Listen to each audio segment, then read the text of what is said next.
Nesta altura, depois dos primeiros trabalhos de resgate, lembro-me de termos feito uma exposição em que mostrámos uma exposição em contexto de obra, portanto mostrávamos a própria obra, o que estávamos a fazer numa exposição, e recorda-me de termos mostrado aqui os diversos tipos de telha, que a sua doutora Teresa também já abordou, e de facto nós tínhamos a telha que tínhamos antigamente, era esta telha de canudo produzida artesanalmente. Depois foi introduzida a telha de aba e canudo, que já é uma telha de fabrico industrial, e a nossa opção relativamente à nova telha, portanto, regressamos à telha de canudo. Bom, cá está a telha de canudo antiga, que é feita, toda ela diferente. Eu não vou fazer grandes comentários, a doutora já fez essa apresentação, com formatos diferentes, com dimensões diferentes, com características diferentes, com uma grande porosidade,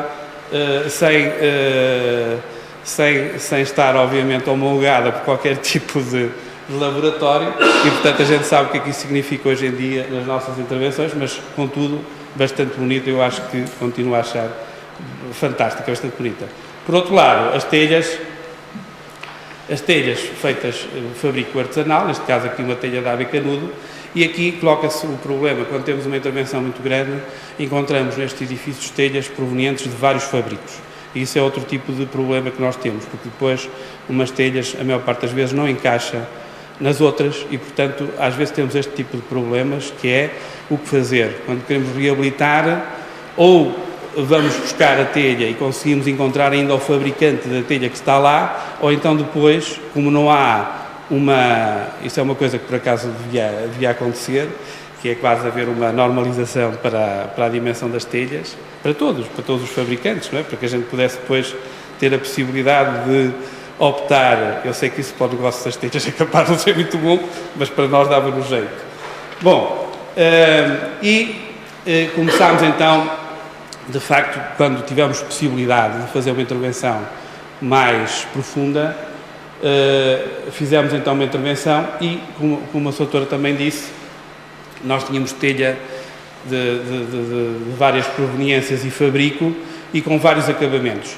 Uma coisa que é muito comum na maior parte deste edifício, que a maior parte das pessoas desconhece em absoluto, é que grande parte destes edifícios tinham telhas vidradas.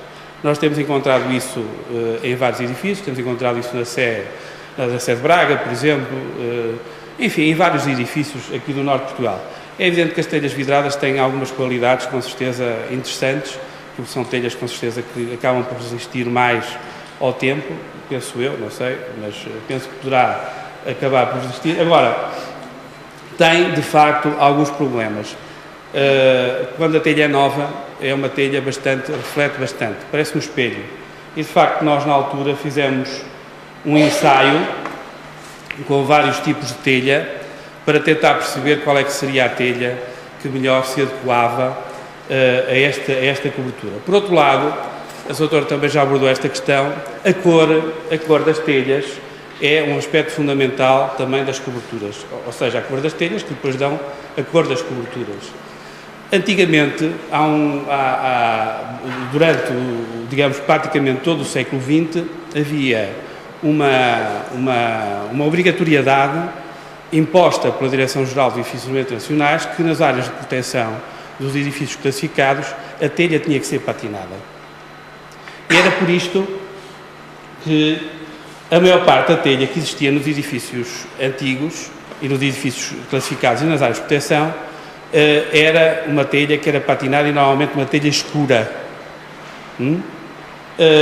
E nós aqui em Guimarães também tínhamos essa telha mais escura. E, portanto, já tínhamos tido uma experiência, quando tínhamos feito aquela intervenção de resgate, em de fazer uma telha com uma pátina patinada, com uma pintura, no fundo é com uma pintura, e tínhamos feito essa experiência, com uma pintura não igual às pinturas que se faziam na altura da Direção-Geral de Edifícios Nacionais, que era uma pintura mais escura, mas uma pintura mais clara. O que é que acontece? Acontece que quando queríamos substituir a telha, tínhamos sempre um problema, porque já nunca conseguíamos, é como pintar uma casa. Pintamos uma vez e depois não conseguimos pintar nunca com a mesma cor, porque entretanto a cor envelhece, etc, etc. E portanto não tínhamos, quando queríamos fazer substituição, e numa cultura desta dimensão, tínhamos sempre o mesmo problema. E portanto a cor para nós era uma questão fundamental. Então, nessa altura, proporcionou-se esta possibilidade de contacto com a Jota, na altura era a Jota Umbelino, não sei se agora é outro nome, e portanto tivemos esta hipótese de conversar com a empresa e de facto de tentar resolver este problema da pátina, da cor da telha. Lembro-me também, estivemos aqui há um bocadinho a recordar velhos tempos, de na altura estarem a fazer intervenção nos Jerónimos, de haver já telhas com digamos pátinas, mas de tipo envelhecidas, etc, etc. E nós acabámos por fazer com a Jota Umbelino Monteiro uma telha de canudo com uma coloração própria, que acabaram depois por dar o nome Vermelha Tibães. Foi produzida em série. Penso que agora já está, infelizmente, a ser produzida. Eu, quando quiser alguma, já não tenho possibilidade. O qual é que nós fazemos um estoque de telhas. É. Muito bem. Desculpa. E começámos a fazer, de facto, esta intervenção, uma intervenção grande nas coberturas todas do Mosteiro de Tibães, com substituição dos elementos de madeira, com a introdução, este aqui é um ensaio do registográfico aos elementos estruturais de madeira para saber se estavam em bom estado de conservação. Portanto, fizemos uma intervenção profunda, que estas imagens ilustram um bocado. Portanto, esta questão estrutural das coberturas é importantíssima. A preservação de alguns sistemas de construção, o tratamento sanitário das estruturas de madeira é muito importante, porque não nos chega a ter uma cobertura em muito bom estado de conservação nas telhas, se depois por baixo aquilo tudo está em muito mau estado de conservação. Um tratamento ignífugo das madeiras é um aspecto importante, porque é nestes espaços, normalmente, que se dão ou que se originam a maior parte dos incêndios neste tipo de edifícios. São espaços, normalmente, com pouca acessibilidade e, portanto, há aqui uma preocupação acrescida. É uma zona que tem, normalmente, muita madeira. Portanto, nós aqui temos madeira, não só na estrutura de madeira da cobertura, forro, como nos próprios tetos em maceira. E aqui a preocupação da parte da térmica. É evidente que a térmica, nós tivemos aqui várias hipóteses de colocação do elemento da térmica e, na altura, de facto, decidimos nesta fase isto aqui é um estudo feito exatamente para mostrar as diferenças de colocação, se colocássemos sobre os tetos o isolamento térmico ou se colocássemos na pendente das coberturas.